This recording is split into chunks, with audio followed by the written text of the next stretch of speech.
diusahakan kita ke kamar mandi. Takutnya kita ada hajat, buang hajat dulu. Nanti setelah buang hajat istibro, sunat istibro dehem, dibuang sisa-sisa kencingnya. Nah, sehingga aman tuh, kita tenang sholat.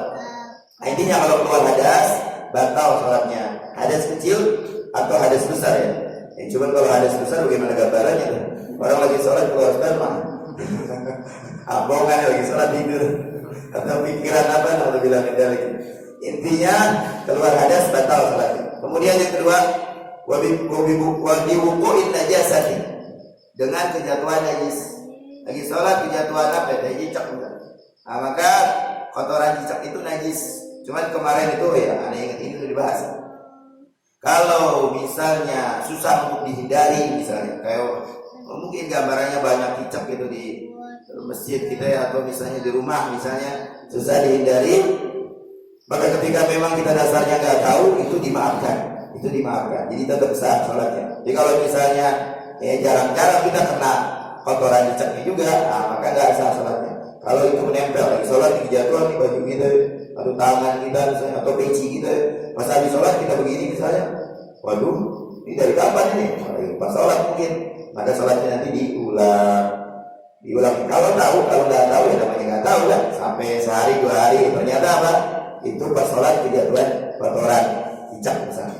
Namanya nggak tahu, dimaafkan, sah sholatnya karena nggak tahu. Nah itu jadi seperti itu ya, kejatuhan najis. Kemudian najis kita kudu paham, najis apa aja? Najis ada 7 kan, kita ulang-ulang terus.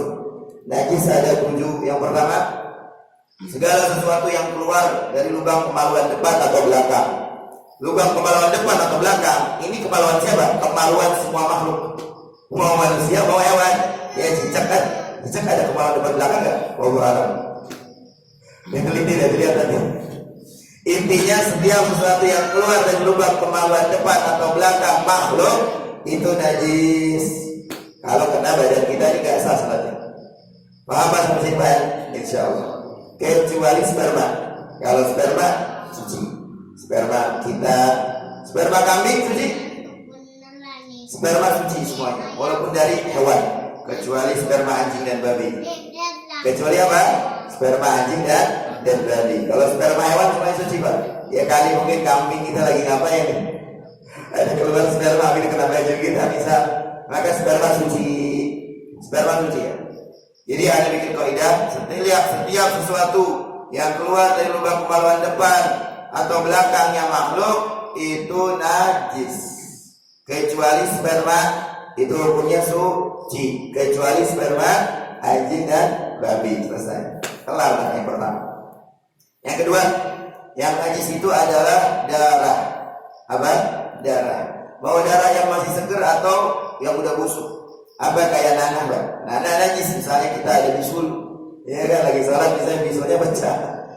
Maka batal sholatnya, Pak. Karena nanah itu darah. Kalau jerawat bagaimana? Kalau jerawatnya memang sedikit, nggak besar, misalnya darah yang ngalir itu misalkan sedikit, maka dilihat jerawatnya itu dia korek-korek sendiri, apa pecah sendiri.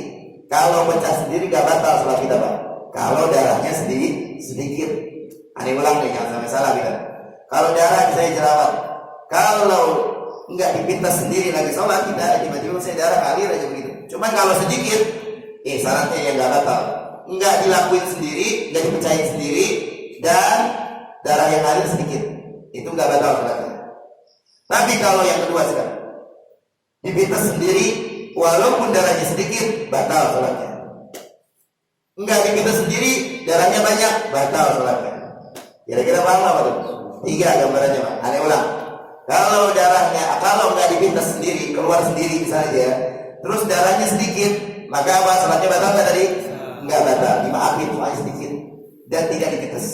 Yang kedua, dipintas sendiri, darahnya keluar sedikit, batal nggak? Batal karena dipintas sendiri. Yang ketiga, nggak dipintas sendiri, darahnya keluar banyak, batal? Batal, darahnya banyak. Yang keempat ada tambah, dipintas dan darahnya banyak, batal. Udah dipintas yang keluar banyak lagi, batal. Lagi sholat ke garut awal, terus garut-garut ya keluar darah ya. Nah, maka batal. Jadi begitu ringkasannya. Selesai ya masalah darah. Terus yang ketiga itu muntah. Yang ketiga apa? Muntah kita itu najis, Pak. Muntah najis. Olah itu najis. Lagi sholat misalnya kita ongkek sedikit begitu, keluar apa dari sisa makanan dari perut. Kalau muntah itu dari perut biasanya. Naik sini kita mual keluar aja. Bisa lagi sholat begitu batal karena najis. Atau begini, ini di luar sholat ya. Kalau di sholat sudah jelas keluar najis batal. Ini di luar sholat. Kita muntah di luar sholat kena baju misalnya. Nah ini baju nggak boleh dipakai sholat karena ada najisnya. Dan termasuk muntah apa? Apa kalau bayi disebutnya? Gumoh pun najis, Pak. Nah, hati-hati kalau punya anak kecil yang masih bayi atau balita seperti itu gumoh atau olahnya mereka anak kecil itu pun najis. Maka kalau masih bayi hati-hati tuh. Kalau lagi nyusuin si ibunya, kalau dia gumoh, kalau terus dia teteh, maaf ya bahasanya. Kalau dia tetein, maka itu kan basah mulutnya si bayi, nempel ke payudaranya si ibu. Maka nanti itu najis pindah ke payudara si ibu. Si ibu nanti kalau mau sholat harus dibersihin dulu payudaranya sebelum dia wudhu, karena gak sah nanti sholatnya bawa najis. Nah ini yang sering teledor karena gak tahu ternyata gumohnya si anak itu adalah najis, maka dikasih tahu nanti. Makanya sebelum kalau kelepasan begitu nanti dicuci dulu payudaranya baru wudhu dia. Tapi kalau misalnya udah paham dari awal, nah bersihin dulu mulut bayinya. Kalau habis gumoh, bersihin dulu mulut bayinya, baru disusui. Bersihnya bagaimana? Kalau kita kan muntah najis kan, gak boleh berlama-lama sama najis di dalam mulut kita. Maka kita kumur-kumur, dilepain begitu aja, jangan ditelan, gak boleh makan najis, haram. Bayi bagaimana? Masa suruh kumur-kumur bayi aja yang kumur-kumur. Ya apa masukin, pakai sendok begitu, dibersihin ini pakai jari kita ini. Dibiarin ketelan masih bayi ini. Gimana mau lepain itu saja. Nah, intinya gumohnya bayi pun najis. Kalau kena badan, kena baju kita, nggak boleh sholat. Terus hati-hati kalau kita misalnya sholat, ada bayi biasanya anak kecil begitu selendang gitu bayi. Nah, maka nanti dilihat tuh kalau dia gumoh kena baju kita, batal sholat kita. Makanya hati-hati juga, kudu perhatian masalah seperti ini karena ibadah sholat. Adapun dia selendang seperti itu dan nggak keluar gumoh, ya nggak jadi masalah. Nggak najis. Nah itu tadi yang ketiga, yaitu darah. Yang keempat muntah najis. Kemudian yang kelima disebut najis itu bangkai hewan. Kapan hewan ini disebut bangkai? Hewan yang halal dimakan dagingnya, namun matinya tidak disembelih, itu bangkai.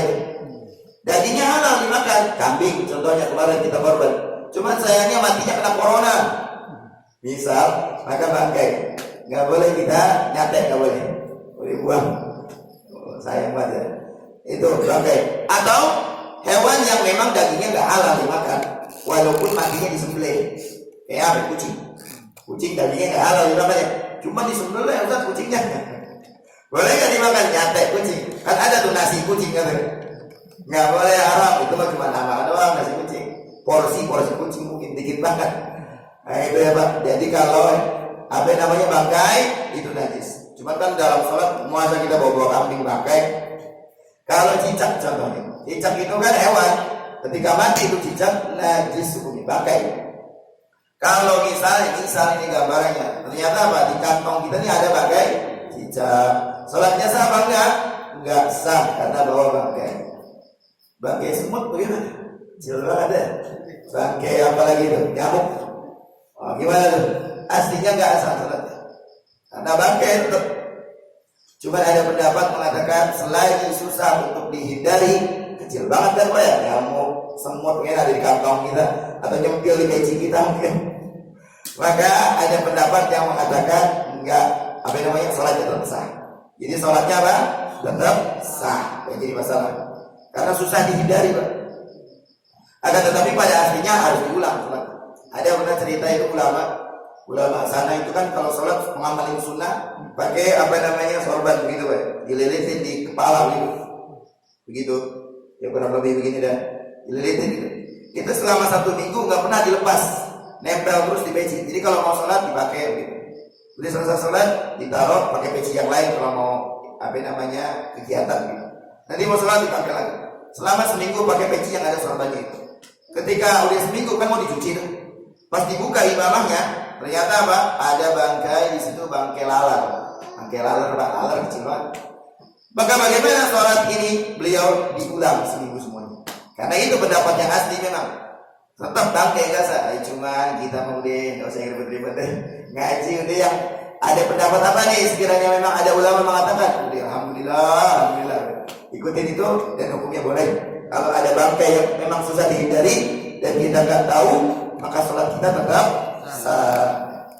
Minum dulu Pak, suaranya habis.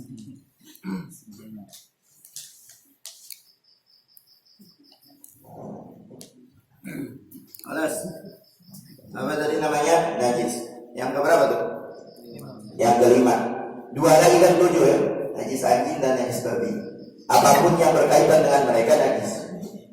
Cuman kapan kita itu bisa kena najis mereka? Dengerin ini ya. Kalau kita kadang kan namanya mungkin di daerah kita atau daerah siapa misalnya, kadang anjing itu biasa warawiri begitu. Maka bagaimana tuh? Kapan kita kena najis mereka? Kalau salah satunya itu ada yang basah.